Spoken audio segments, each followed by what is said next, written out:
11월 15일 화요일 뉴스동아의 온라인 큐티를 시작하겠습니다. 오늘 큐티 본문은 출애굽기 32장 1절부터 14절까지고요. 제가 오늘 읽은 말씀은 7절 한 절의 말씀입니다. 여호와께서 모세에게 이르시되 너는 내려가라. 내가 애굽 땅에서 인도하여 낸 내 백성이 부패하였도다. 아멘. 오늘 여러분들과 함께 아론의 금송아지 내 백성이 부패하였도다. 아론의 금송아지 내 백성이 부패하였도다 라는 제목으로 큐티를 나누도록 하겠습니다. 샬롬. 오늘도 말씀으로 시작하시는 여러분 주님의 이름으로 축복합니다. 오늘 말씀은 우리가 잘 아는 말씀 아론의 금송아지 사건입니다. 1절 이렇게 시작합니다. 백성이 모세가 산에 내려옴이 더딤을 보고 모여 백성이 아론에게 이르러 말하되 일어나라. 우리를 위하여 우리를 인도할 신을 만들라. 이 모세 곧 우리를 애굽 땅에서 인도하여 낸 사람은 어찌 되었는지 알지 못함이니라. 아멘. 계속 큐티인 본문으로 말씀을 묵상하신 분들은 충분히 이해가 되실 거라 생각합니다.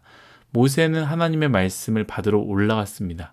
10계명의 말씀부터 시작해서요. 계속해서 큐티로 들었던 성막을 만드는 방법, 제사장의 직무, 제사장의 옷, 번제와 속죄제 등 하나님께서 주시는 말씀을 듣고 있는 상황이었는데요. 그러다 보니 산에 올라가지 못한 백성들은 모세를 꽤 기다렸던 것 같습니다.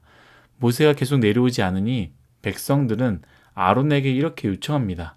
방금 읽었던 1절과 같이 우리를 위하여 우리를 인도할 신을 만들라라고 말합니다. 왜 이스라엘 백성들은 그러한 요청을 했을까? 여러 가지 생각을 할 수 있을 텐데요. 신학적으로도 이스라엘 백성들이 가지고 있었던 것, 반드시 눈에 보여야 하는 것, 그것에 의존적인 이스라엘 백성이 가진 노예성이다 라고 이야기하는 사람들이 있습니다. 그리고 제가 좀 생각할 때는요, 단순하게 생각해보면 아마 두려움이 크지 않았을까라는 생각이 됩니다. 수많은 사람들이 애굽을 떠나 나온 상태 아닙니까? 애굽에서는 그래도 고된 노예의 일은 했지만 생명에 대한 걱정은 하지 않았을 텐데 광야는 다르지 않습니까?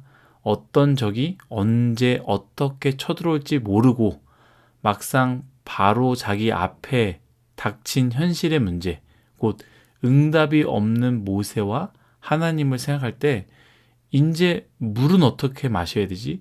음식은 어떻게 해결해야 되지? 이런 문제들이 일어날 수 있겠다라는 생각을 한 것 같습니다. 그래서 아론은 어떻게 하느냐? 2절입니다. 아론이 그들에게 이르되 너희의 아내와 자녀의 귀에서 금고리를 빼어 내게로 가져오라. 아멘. 참 아쉬운 부분이죠. 모세의 옆에서 하나님의 사역을 함께하며 심지어 모세의 입을 역할로서 잘 감당했습니다.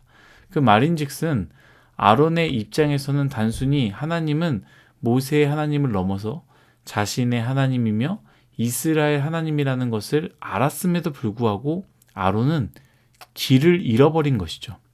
여러 가지 이유가 있을 것입니다. 분위기가 쉽지 않았을 것입니다. 성경에서는 정확하게 표현되어 있지 않지만 만약 이스라엘 백성 중에 모세가 마음에 들지 않는 자들이 일어서서 아마 수많은 사람이었으니까 모세의 리더십에 대해서 마음에 들지 않는 사람이 있지 않겠습니까? 그 자들이 일어서서 강력하게 요청한다면 또한 그런 상황에서 아론이 그들에게 거부합니다 라고 외칠 시 그들이 자신에게 어떻게 반응할지 혹시 돌을 던질 수도 있고요. 죽이려고도 할 수 있으니 그 두려움에 그렇게 행동할 수도 있을 것 같습니다. 어떤 이유에서든지 제가 아쉬웠던 것은 무엇이냐? 아론은 바로 하나님께 물었어야 했다라는 것이죠. 하나님을 신뢰했어야 되고요. 하나님이 세워주신 지도자를 따랐어야 했습니다. 여러분들이 만약 아론이라면 어떻게 하겠습니까?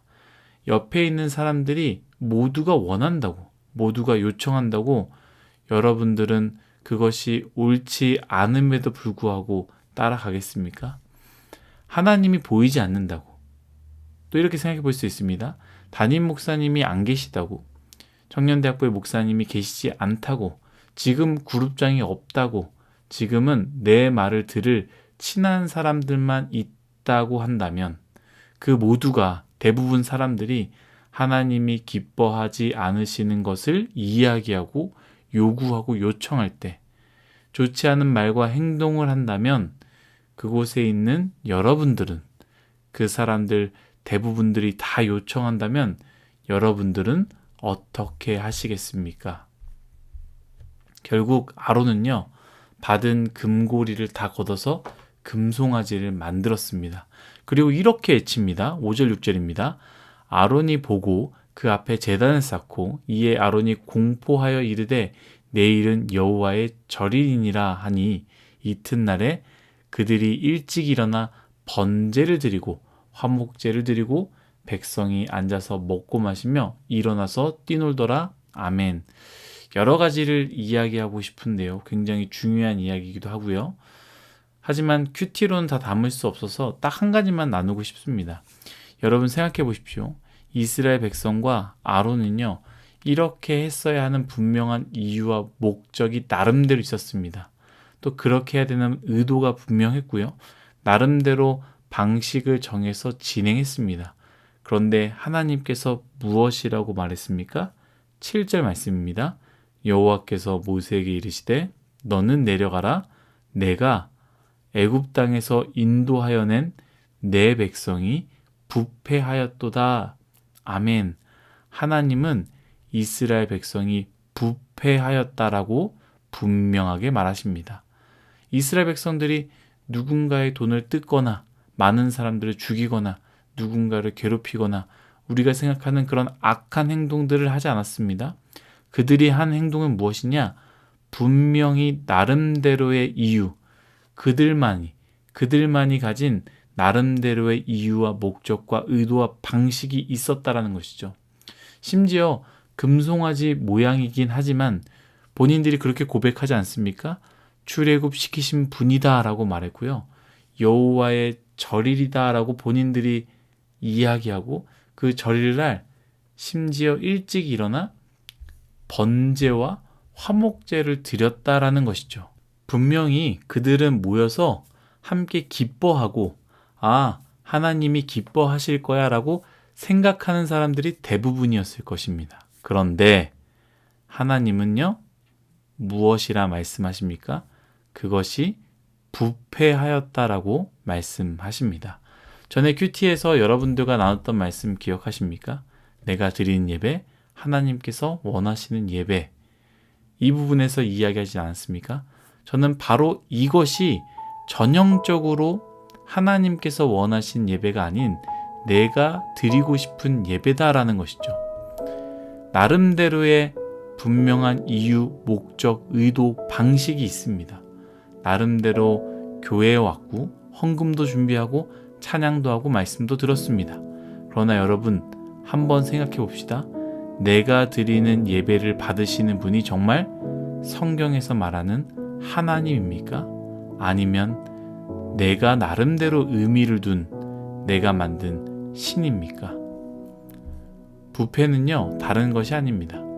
기준이 하나님에서 조금 벗어나면서부터 시작되는 것이고요. 멀리서 보면 예배의 형식, 절기를 지키고 방식과 이유와 목적이 다 비슷하고 똑같이 보여도 받으시는 분이 하나님이 아니라면, 받으시는 하나님이 이것이 아니다라고 말한다면 아무 의미가 없다라는 것이죠.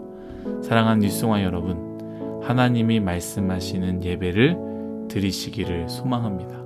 내가 원하는 교회 말고, 내가 원하는 예배 말고, 내가 원하는 공동체 말고, 내가 중심이 되어 내 마음에 흡족한 환경 말고, 나름대로의 이유와 목적과 방식과 의도가 다 있지만 그것이 중심이 아닌 오직 하나님이 중심이 되신 예배를 드리시기를 예수님의 이름으로 축복합니다. 기도하겠습니다. 하나님, 모든 것이 다 하나님의 은혜임을 고백합니다. 하나님, 그들 입장에서는 어쩔 수 없는 상황 가운데 최고의 혹은 최선의 예배다라고 말했지만 하나님 입장에서는 그것이 부패한 행동이었음을 우리는 보고 다시 배우게 됩니다. 주님, 우리의 예배는 어떤 예배입니까? 내가 원하는 예배, 내 마음대로 내가 만든 신을, 그분을 통한 무언가를 얻고자 하는 그러한 부패한 예배는 아닌가요? 하나님, 우리를 다시 돌아보게 하여 주시고 하나님이 기뻐하시는 아름다운 신령과 진정의 예배가 될 수 있도록 은혜 내려 주옵소서. 감사하며 예수님의 이름으로 기도드렸습니다. 아멘.